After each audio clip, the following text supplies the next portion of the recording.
नमस्कार दोस्तों। या आज हमारे साथ हैं डॉक्टर एच के चोपड़ा, जो मूलचंद मेदांता में कार्यरत हैं एक सीनियर कार्डियोलॉजिस्ट के रूप में। और वो अमेरिकन हार्ट एसोसिएशन के कंट्री हेड भी हैं। आज हम उनसे बात करेंगे हार्ट अटैक। आजकल हमारी यूथ में जो हार्ट अटैक का रेट बढ़ रहा है वो क्यों बढ़ रहा है उसके बारे में, और बहुत सारे और भी जो हार्ट से रिलेटेड इश्यूज होंगे। डॉक्टर, स्वागत है आपका हमारे चैनल में। थैंक यू प्रोज थैंक यू।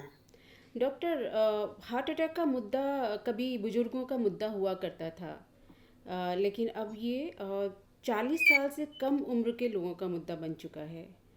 हर 5 में से एक हार्ट अटैक आने वाला मरीज 40 साल से की उम्र का होता है। तो ऐसा क्यों हो रहा है doctor? I think it's a very good question. ये देखा गया है कि अमूमन इंडिया में हार्ट अटैक का प्रेवलेंस यंग में काफी बढ़ रहा है। रीजन इज वेरी ऑब्वियस कि कोमॉर्बिडिटी इंडियन में ज्यादा है बजाय कि बहुत बाहर के लोगों में। जैसे कि obesity, very very common, high blood pressure, uncontrolled hypertension is like a global tsunami. Uncontrolled diabetes, smoking and lack of exercise. लेकिन इसके ऊपर जो सबसे ज्यादा इंपॉर्टेंट फैक्टर है वो है मानसिक तनाव, stress, fast life, rat race, negative competition. I think this is creating a havoc in our Indian population. We see lot of young people 40 साल की उम्र में. आज एक पेशेंट है हमारे पास 21 साल का, 21 साल का, massive heart attack. My God. और ये हो रहा है स्पेशली इन विंटर. थोड़ा हार्ट अटैक की क्षमता बढ़ जाती है क्योंकि हाई ब्लड प्रेशर बढ़ जाता है, नर्वस बढ़ जाती है. और अगर नेगेटिव कंपटीशन हो और मानसिक तनाव ज्यादा हो तो हमारे अंदर एक सिस्टम होता है जिसे हम कहते हैं SNS, सिंपैथेटिक नर्वस सिस्टम. उसका एक्टिवेशन बहुत ज्यादा हो जाता है.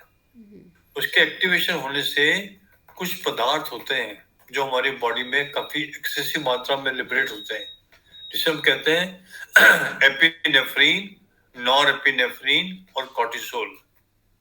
इनके ज्यादा होने से हृदय की गति बहुत तीव्र हो जाती है और बहुत ज्यादा बढ़ जाती है. उसके ज्यादा बढ़ने से हार्ट के ऊपर स्ट्रेस होता है, हार्ट के ऊपर लोड पड़ता है. और हमारी जो हार्ट की धमनियां हैं उसमें क्लॉटिंग की टेंडेंसी बढ़ जाती है. और हार्ट की कई बार गति इतनी ज्यादा हो जाती है कि 700-800 पर मिनट. उससे कई बार लोगों को सडन कार्डियक अरेस्ट भी हो जाता है. जो सबसे जो इम्पोर्टेंट कारण है मेरे अनुसार, number 1 is stress, number 2 is stress and number 3 is stress. हम समझते हैं कि हर एक इंसान को कम से कम 7 से 8 घंटे का आराम चाहिए रात को. लेकिन जब लाइफ इतनी फास्ट होती है तो आदमी उसकी चिंता नहीं करता.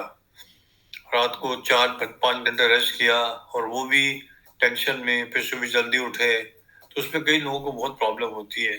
हमारे जो इतने अच्छे कॉमेडियन थे, राजू श्रीवास्तव, बड़ा मुझे दुख होता है उनके बारे में जब मैं कहता हूँ, क्योंकि वो सच ए पॉपुलर एकेडमिशियन, अच्छा पॉपुलर कॉमेडियन. उनको भी इस हार्ट अटैक ने नहीं छोड़ा, क्योंकि वो भी एक बार गए कहीं रात में लेट आए बहुत, और उसके बाद मॉर्निंग में, अर्ली मॉर्निंग 5:30 बजे या 5 बजे उन्होंने ट्रेडमिल पे थे और रेस्ट पूरा हुआ नहीं, और ट्रेडमिल पे ही उनको हार्ट अटैक हुआ. और उसके बाद में कोलैप्स कर गए वो, और फिर लेके आए उनको ऑल इंडिया इंस्टीट्यूट में. लेकिन डैमेज इतना हो चुका था कि बहुत मुश्किल था उनके लिए. तो हम समझते हैं कि इसकी जानकारी हर एक इंसान को होना चाहिए कि संयम से जिए, संयम से रहें और शांति से रहें, तो जो जिंदगी बहुत अच्छी है. Right doctor, sudden heart attack जो आता है उस समय क्या पेशेंट को मतलब क्या करना चाहिए सो दैट वो अपने आप को सरवाइव कर सके? मतलब वो तो हो गया कि ठीक है, एक लाइफ स्टाइल हो गया कि हम स्ट्रेस फ्री रहें, हम मेडिटेशन करें, योगा करें, एक्सरसाइज करें, लेकिन जैसे ही अटैक आता है तो उस समय क्या रेमेडी हमें अपनानी चाहिए सो दैट। सबसे पहली चीज तो ये है कि हर एक इंसान को जानकारी होना चाहिए कि हार्ट अटैक के लक्षण क्या है। तो कई लोगों को एक्सेसिव पसीना आता है, अनकस्टम्ड स्वेटिंग, प्रोफ्यूज स्वेटिंग और फीलिंग ऑफ एक्सट्रीम एग्जॉशन, थकावट, सांस चढ़ना, चोकिंग, सफोकेशन, चेस्ट में पेन जो रेडिएट करता है बाहों में, वो ज्यादा लेफ्ट आर्म में होता है, केवल राइट आर्म में भी हो सकता है, और पेन चिन में भी हो सकता है, ईयर में भी हो सकता है, और rarely it can happen the tooth also. और कई बार कई लोगों को एकदम बेहोशी आ जाती है, सिनकोप, ब्लैकआउट।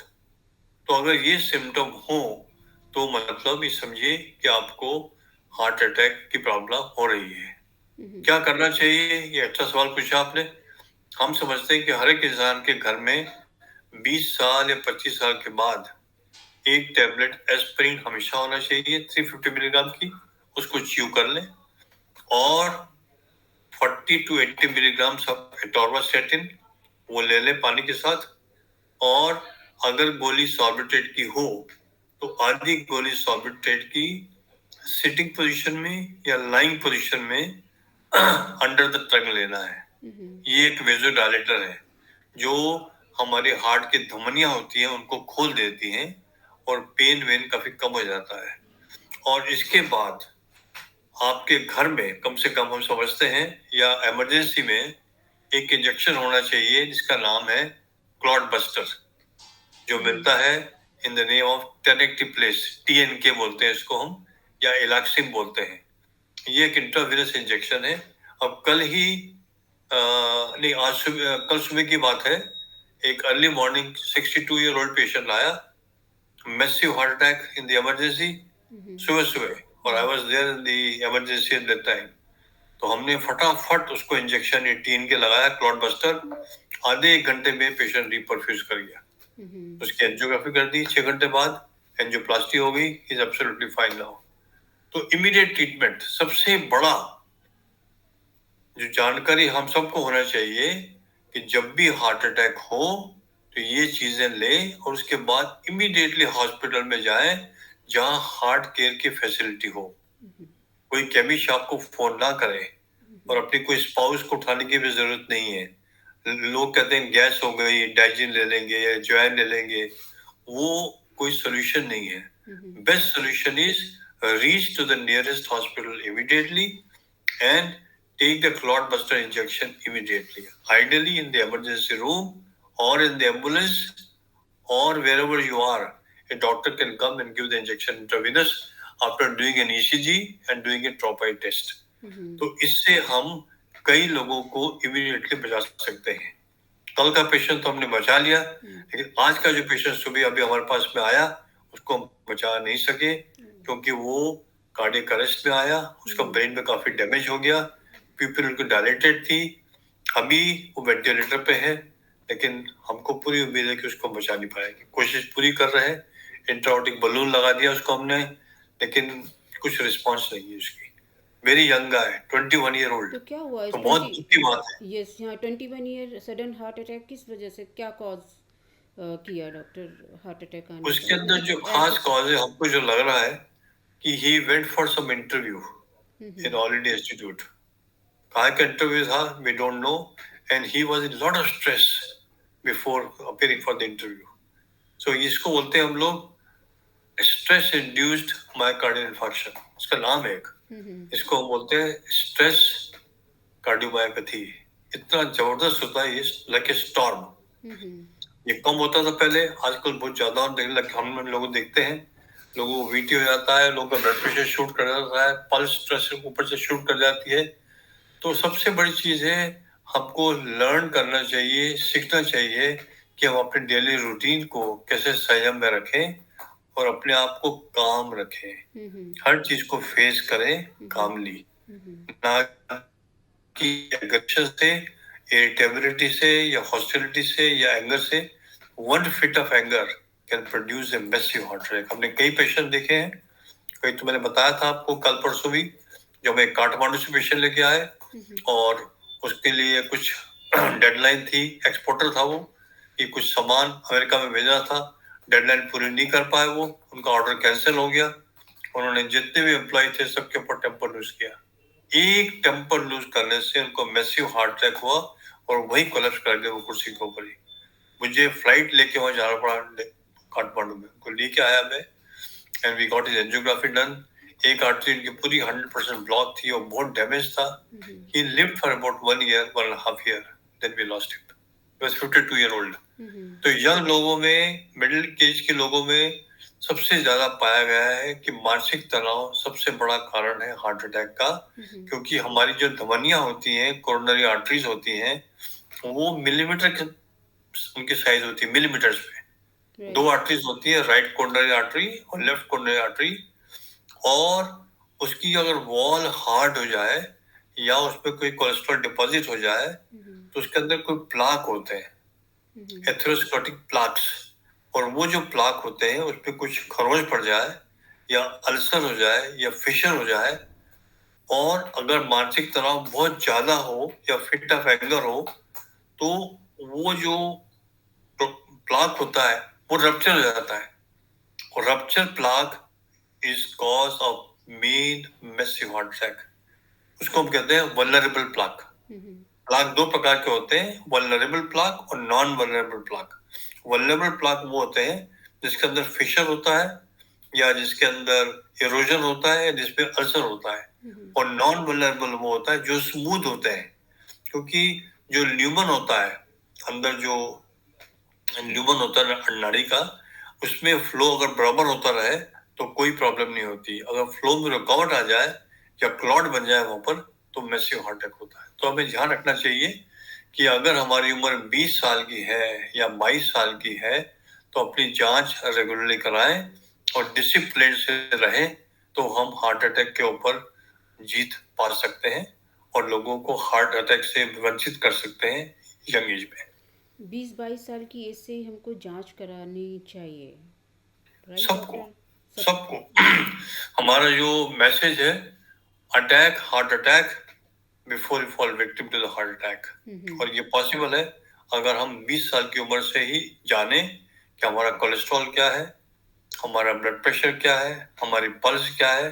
आपको सारी बायोकेमिस्ट्री हर एक इंसान को जानना चाहिए, उसकी बेस लाइन पल्स कितनी है, ब्लड प्रेशर कितना है, शुगर का पेशेंट तो नहीं है, या और कोई रिस्क फैक्टर होते हैं जैसे हम कहते हैं होमोसिस्टिन लेवल्स।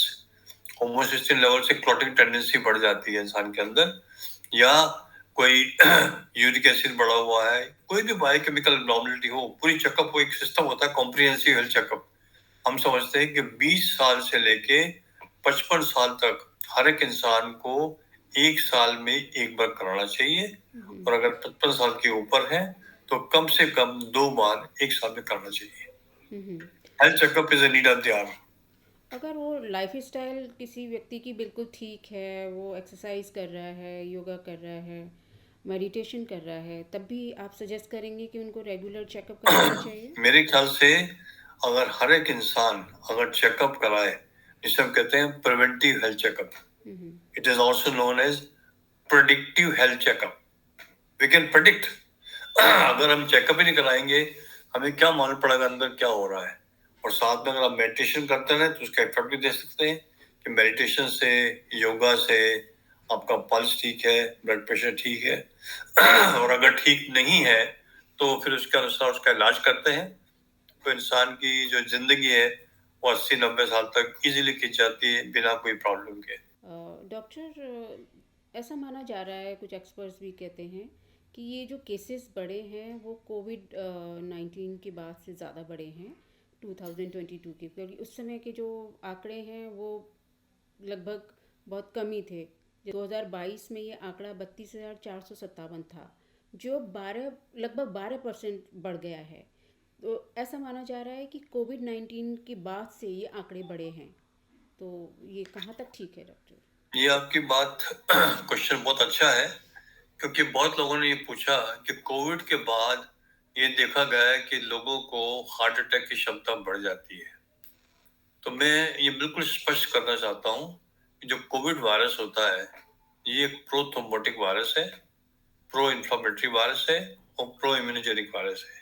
इसका मतलब ये है कि कोविड वायरस से क्लॉटिंग की टेंडेंसी बढ़ जाती है और इन्फ्लामेशन सूजन की टेंडेंसी बढ़ जाती है और इम्यूनोजेनिक होता है ये। जो इंसान को डायबिटीज है या जो इंसान मोटे हैं जिनके एब्डोमिनल गर्थ 90 सेंटीमीटर से ज्यादा है मेल में और 80 सेंटीमीटर से ज्यादा है फीमेल में, या जो डायबिटिक है, इन लोगों में अगर, या जो एल्डरली है 55 साल या 60 साल के ऊपर है और जो सिलेंट्री है, इन लोगों में कोविड के बाद टेंडेंसी क्लॉटिंग की ज्यादा हो जाती है। क्योंकि कोविड से, जैसा कि मैंने बताया आपको, हमारी बॉडी के अंदर 1 बिलियन कैपिलरीज होती है, पतली पतली नाड़ियां होती हैं। उसमें खून का फ्लो होता है। अगर फ्लो में रुकावट हो जाए या एंडोथेलाइटिस हो जाए, जो कैपिलरीज है ये कैपिलराइटिस हो जाए, जो कैपिलरीज होती हैं उसमें अगर सूजन आ जाए और फ्लो कम हो जाए तो वहां पर रुकावट हो जाती है। और इन टेंडेंसी में ऐसे लोगों को फ्यूचर में जाकर टेंडेंसी बढ़ जाती है। आजकल कॉरपोरेट कल्चर के चलते, क्योंकि ज़्यादातर देखा जाता है कि हॉस्पिटल्स अननेसेसरी की हार्ट सर्जरी कर देते हैं, स्टंट डालते हैं, और लोगों को पता होता नहीं है कि ज़रा सा ही कोई आर्टरी ब्लॉक हुई और उन्होंने सर्जरी सजेस्ट की। तो काफ़ी ऐसे केसेस काफ़ी देखे जा रहे हैं। तो क्या डॉक्टर्स ये उनको सजेस्ट नहीं कर सकते कि आपकी आर्टरी ब्लॉक है तो आप अपना डाइट ठीक करके, एक्सरसाइज करके, उसको जो कोलेस्ट्रॉल रिलेटेड डाइट है उसको कम करके ठीक कर सकते हैं? तो ऐसे डॉक्टर्स क्यों नहीं सजेस्ट करते? वो सर्जरी के लिए तुरंत क्यों रिकमेंड कर देते हैं? इसकी जानकारी होना बहुत जरूरी है कि नॉर्मली अगर किसी भी इंसान की नाड़ियां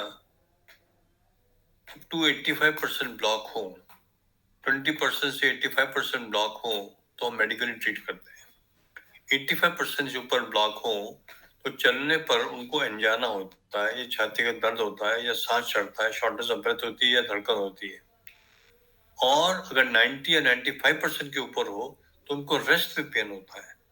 तो जिनको रेस्ट में पेन होता है या जिनको एंजाना ऑफ एफर्ट है, एंजियोग्राफी करने से हमें मालूम पड़ता है कि कितना ब्लॉकेज है। अगर 85% के ऊपर है, लॉन्ग लीजन है, मल्टीपल ब्लॉक्स हैं और मल्टीपल कोमॉर्बिडिटीज हैं, कि हाई ब्लड प्रेशर है, हाई कोलेस्ट्रॉल है, डायबिटीज है, स्मोकर है, और फैमिली की हिस्ट्री अगर हार्ट अटैक की पहले है, तो ऐसे पेशेंट में एंजियोप्लास्टी और स्टेंट लगा देना चाहिए जिससे कि उनको हार्ट अटैक ना हो। लेकिन अगर रिस्क फैक्टर ज्यादा नहीं है या कम है रिस्क फैक्टर और ब्लॉक्स कम है, ऐसे पेशेंट का इलाज हम मेडिकली करते हैं, उसमें कोई डाउट नहीं है। 80 to 90% of patients can be treated medically. लेकिन जो लोग सिम्टोमेटिक हैं और जिनके लीजन ज्यादा है और कोमॉर्बिडिटी ज्यादा है, मोटापा ज्यादा है, हाई ब्लड प्रेशर है, डायबिटीज है और साथ में हाई कोलेस्ट्रॉल है, और अगर स्ट्रॉन्ग फैमिली हिस्ट्री है, तो ऐसे पेशेंट का तो हमें एकदम एंजियोग्राफी करना चाहिए, लीजन देखना चाहिए। अगर डाउट है उसमें कि ये लीजन सिग्निफिकेंट है या नहीं, तो हम लोग कंफर्म करते हैं, एको करते हैं, और एको के बाद कई बार डोबिटामिन स्ट्रेस थीलियम करते हैं या डोबिटामिन स्ट्रेस करते हैं। उससे हमें मालूम पड़ जाता है कि परफ्यूजन डेफिशिएंट कितना है, कि हार्ट के जो मांसपेशियां हैं उसमें खून का दौरा कितना कम होता है। ये बड़ा हाई टेक है, और उसके अनुसार हम डिसाइड करते हैं कि हमारा पर्पज एक ही होता है कि जिंदगी बचाई जाए, जिससे एक इंसान कम से कम 80 साल तक या 85 साल तक जिए। तो ये ओवर डूइंग नहीं होना चाहिए, अगर होती है तो वो गलत है। हम चाहते हैं कि हर एक पेशेंट में मेटिकुलसली प्लान करना चाहिए on individual basis, not as a universal formula. जिसको जो चीज की जरूरत हो उसका इलाज वैसे ही होना चाहिए। अगर ये करेंगे तो मेरे ख्याल से हम काफी हद तक मैसिव हार्ट अटैक को बचा सकेंगे। एंजियोप्लास्टी इज ए पेनिशिया और revolution in acute heart attack or acute coronary insufficiency, but it should not be misused। कि अगर 30% लीजन हो या 40% लीजन हो, आप किसी को डरा दें और डरा के उसकी एंजियोप्लास्टी कर दें और स्टंट लगा दें, तो वो एक गलत चीज है। मेरी पूरी सहमति है आपके साथ। अगर आप लाइक 20% से कम अगर लेज़न है तो आप क्या डाइट सजेस्ट करते हैं अपने पेशेंट्स को? अब ऐसे पेशेंट को प्रेफरेबली तो I always recommend plant based diet. अगर कुछ लोग नॉन वेजिटेरियन भी खाते हैं तो they can have more fish, क्योंकि फिश में ओमेगा 3 फैटी एसिड होता है, that's very good for heart cholesterol.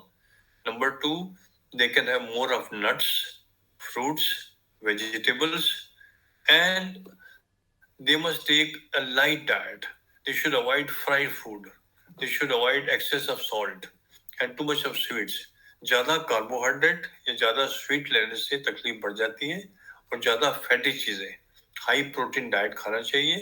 Fruit का कंजम्पशन कम से कम 4 to 5 सर्विंग रोज होना चाहिए, जो इंडियन में नहीं है। 4 to 5 और serving. हाँ, 2 बहुत servings मुश्किल है। is yes. ये रिकमेंडेशन है from the Right. Inter heart study which was published almost 9-10 years ago. 4 to 5 servings of fruits. अब वेरी डिफिकल्ट। हम कह रहे हैं एक ही सर्विंग ले लो वही बहुत है, 2 servings लेकिन भी लीजिए तो सही। 2 एक ही servings सर्विंग ले लें वही बहुत है, लेकिन लेना चाहिए। मॉर्निंग में और मतलब राइट हाँ, मॉर्निंग में बहुत ओवर ब्रेकफास्ट फीडिंग नहीं करना चाहिए, क्योंकि हमने देखा है कि इंडिया में most of us are suffering from over consumption malnutrition. Right limit में खाना चाहिए। ओवर जितना कंजप्शन कम खाएंगे उतना लंबा जिएंगे, और जितना ज्यादा खाएंगे उतना जल्दी तकलीफ होगी हमको। तो हमें कोशिश ये करना चाहिए कि हम बिल्कुल फिट रहें, मेंटली भी, फिजिकली भी, साइकोलॉजिकली भी, इमोशनली भी, और सोशली भी, और सबसे ज्यादा हमारी स्पिरिचुअल फिटनेस होना चाहिए। अगर हम स्पिरिचुअली फिट हैं और हर एक काम अपनी कॉन्शियसनेस से करते हैं, तो मैं समझता हूँ 80 साल तक किसी को हार्ट अटैक नहीं होना चाहिए। अगर हार्ट अटैक हो रहा है तो ये कहीं ना कहीं हमारी गलती है। There is a very nice scientist from United States who lived till 92. His name was Dudley White Johnson. उन्होंने कहा था, nobody should get heart attack below the age of 80. After 80, it is God's will. Right so doctor जब stern आप डालते हैं life expectancy है वो कम हो जाती है या फिर वो किस तरह से मैनेज करते हैं और किस तरह से मैनेज करना चाहिए उनको so जिन that पेशेंट को स्टेंट लग जाता है, स्टेंट का मतलब ये है कि जो नाड़ी ब्लॉक है उसको हम बलून से डायलेट कर देते हैं, और उसके बाद स्टेंट लगा देते हैं कि मेश टाइप का होता है ये। उससे जो ल्यूमन अच्छा खुल जाता है, और उसको लगाने के बाद इंसान को अपने सारे रिस्क फैक्टर का कंट्रोल करना चाहिए। अनकंट्रोल्ड हाइपरटेंशन हो, अनकंट्रोल्ड डायबिटीज हो या कोलेस्ट्रॉल हो तो कंट्रोल करना चाहिए।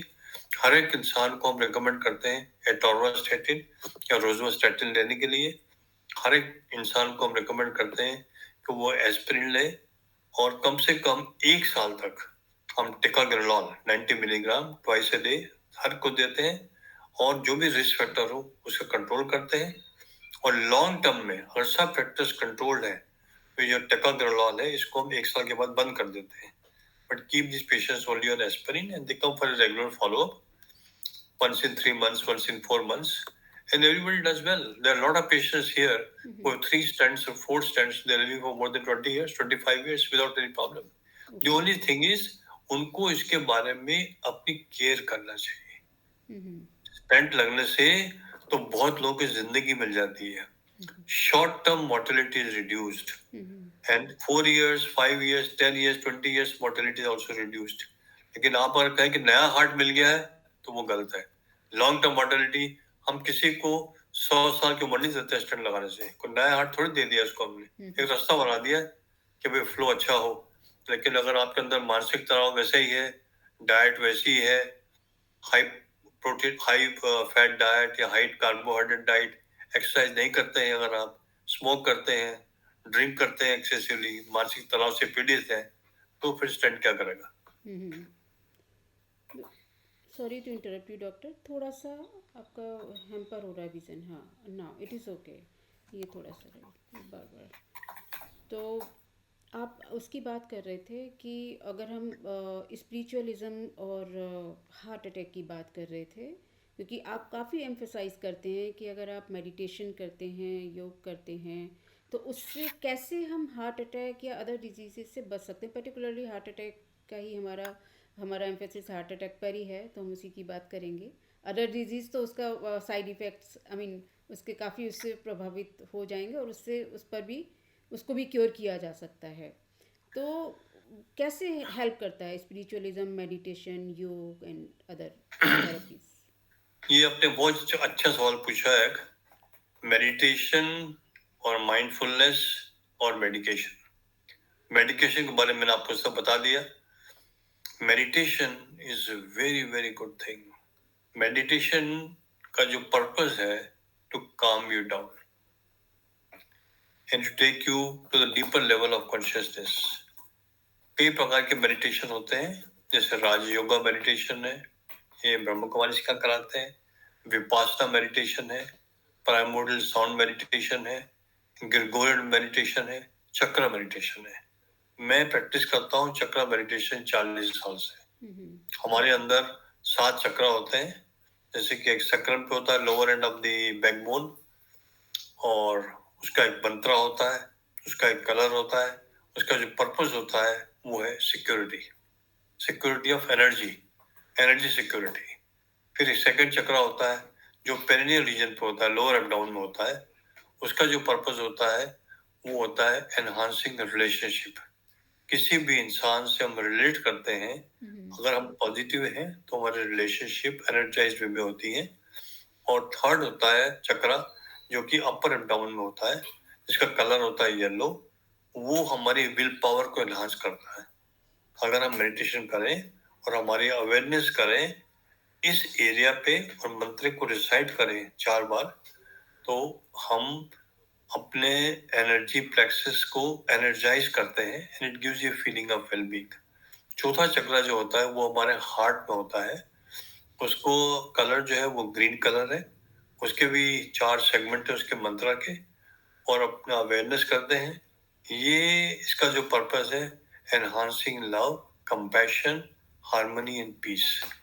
ये बहुत ही इंपॉर्टेंट सूत्र है हार्ट चक्र के। अगर इंसान के अंदर ये चीजें नहीं है तो इनको हार्ट अटैक के चांसेस ज्यादा बढ़ जाते हैं। फिर हमारा एक चक्र होता है जो नेक के अंदर होता है, जो एक होता है फेथ का या ट्रुथफुलनेस। जो ट्रुथफुलनेस का चक्र है, इसका जो कलर होता है वो डार्क ब्लू होता है, और इसके भी मंत्र होते हैं। और एक हमारा फोर हेड पे होता है, जिससे कि हम मेलेटोनिन को लिबरेट करते हैं। और इसका जो पर्पस है वो फेथ। पूरी दुनिया फेथ पे चलती है, और हमारे पास किसी पे फेथ नहीं है तो हम सरवाइव नहीं कर सकते हैं।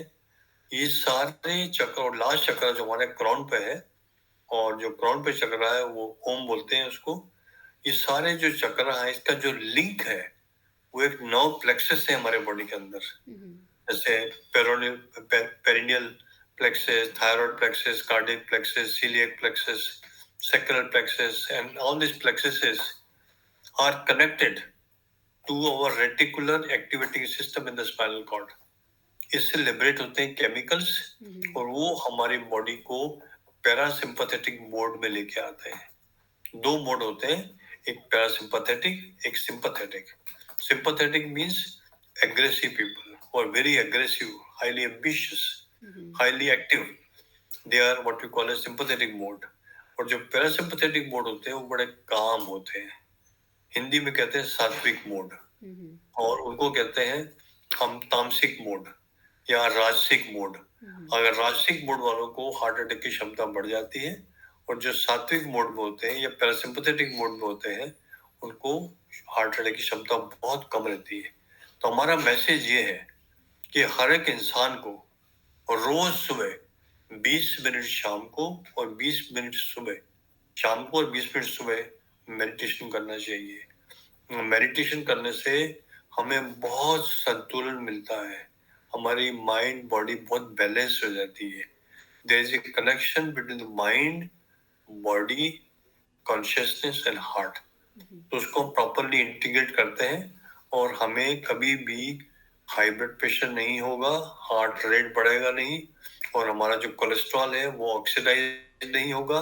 कभी हार्ट अटैक होने की क्षमता बहुत कम हो जाती है, और जिंदगी बहुत अच्छी तरह बीतती है। अब ये सारी चीजें जो है, इसका जो मीडिएशन है वो केमिकली मीडिएटेड है।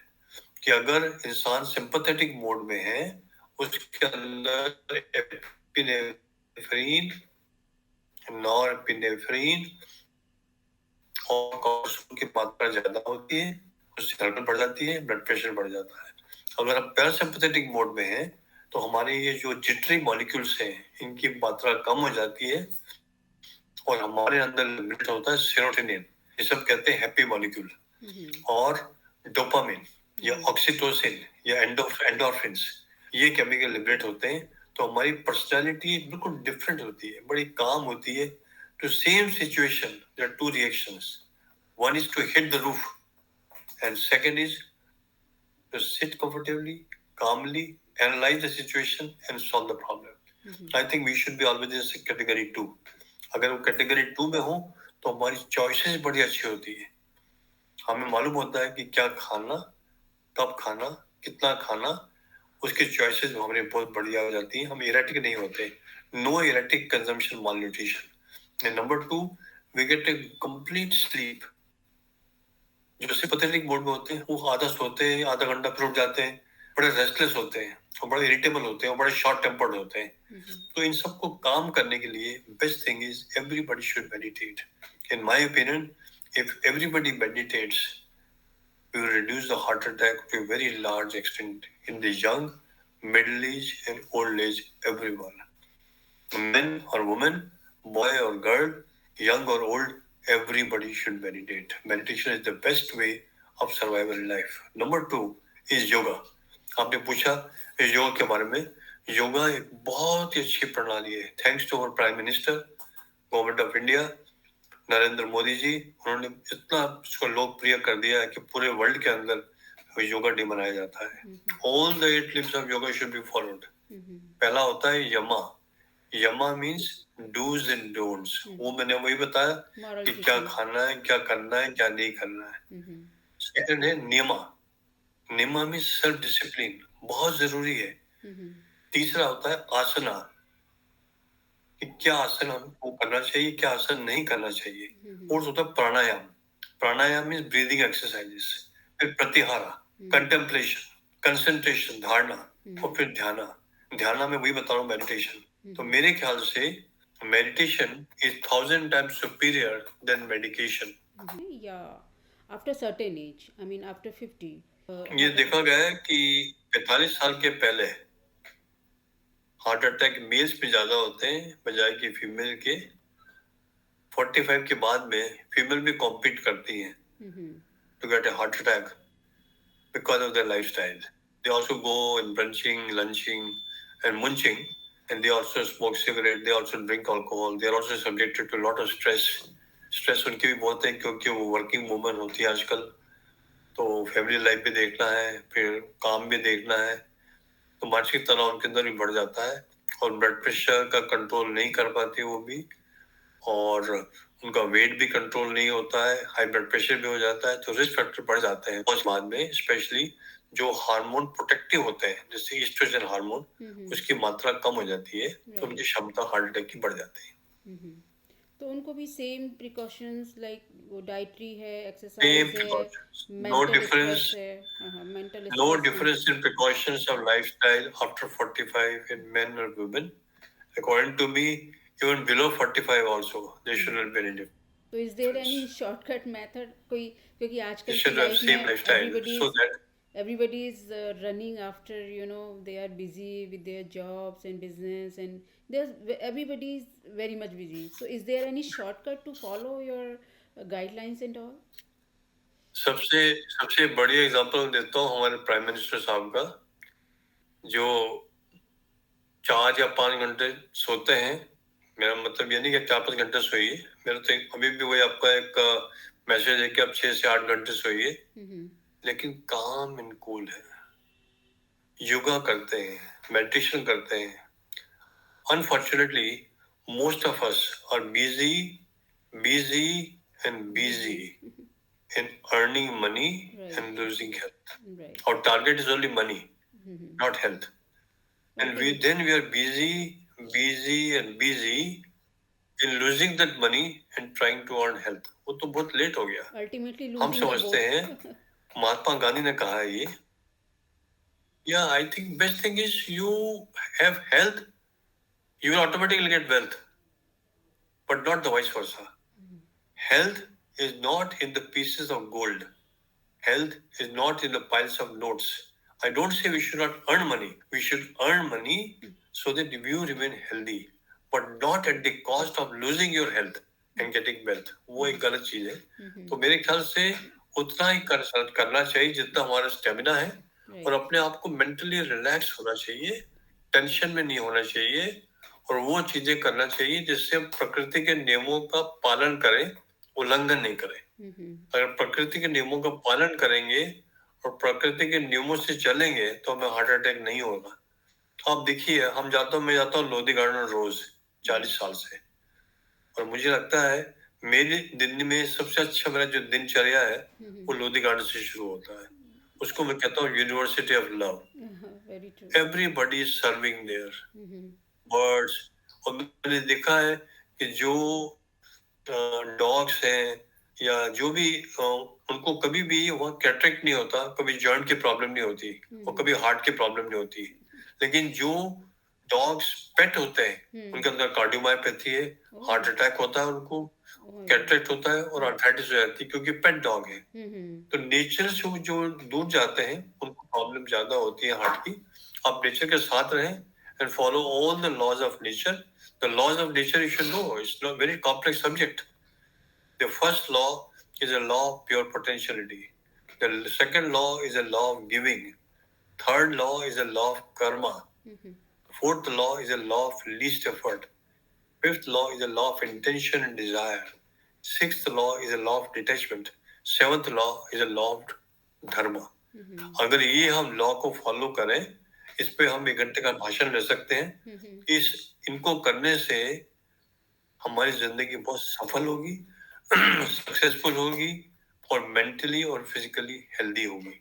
इस पे पूरी किताब है, 7 spiritual laws of success, health and happiness. इसको अगर हम फॉलो करें तो life is going to be very beautiful. I think It is written by Deepak it Chopra. is written by Deepak Chopra. It is a very popular book all over the world. Right. Yeah, Deepak Chopra. He is the main author, and it's a very popular book. इसकी book को मैंने कम से कम 3 बार पढ़ा है, और एक line को पढ़ा है और समझने की कोशिश करी है, उसको अपनाने की कोशिश करता हूँ. और मैं समझता हूँ वो जिंदगी में एक बहुत ही इम्पोर्टेंट चीज है. हर एक इंसान को ये बुक पढ़ना चाहिए और अपनाना चाहिए. अगर वो अपनाएंगे जिंदगी में तो जिंदगी बहुत अच्छी है. मेरे ख्याल से heaven is here, Right. and hell is also here. All depends on our choices. हमारी choices अच्छी हैं तो ये heaven ही heaven है. यहाँ पर divinity हर जगह है. हमारे अंदर भी divinity है, बाहर भी divinity है. पहचानना चाहिए, experience करना चाहिए. हम divinity खरीद नहीं सकते मार्केट में. Somebody gave me a book, How to Remain Happy. तो मैंने सोचा कि मुझे बुक दी जा रही है कि भैया मैं हैप्पी नहीं लगता है उनको. तो उसने कहा कि नहीं, मैंने बुक पढ़ी है, मैं तो हैप्पी नहीं हूँ. तो मैंने इनको कहा, happiness is not in the book of 100 rupees. It has to be nurtured within you, and it is not the materialistic world. आपके पास एक बड़ी मर्सिडीज कार हो और बड़ा फार्म हाउस हो और उसको आप यूज नहीं करते हो, तो वो हैप्पीनेस थोड़ी है आपके अंदर. वो मेंटली हैप्पीनेस होना चाहिए, और वो तो अंदरूनी हैप्पीनेस होती है. अगर वो हैप्पीनेस है, then you are a very very perfect being. You don't need big amount of money. You don't need big amount of car or big bungalows. All the gardens are given to you free. Water is free, almost free. तो क्या जिंदगी में चाहिए? इतनी मारामारी क्यों?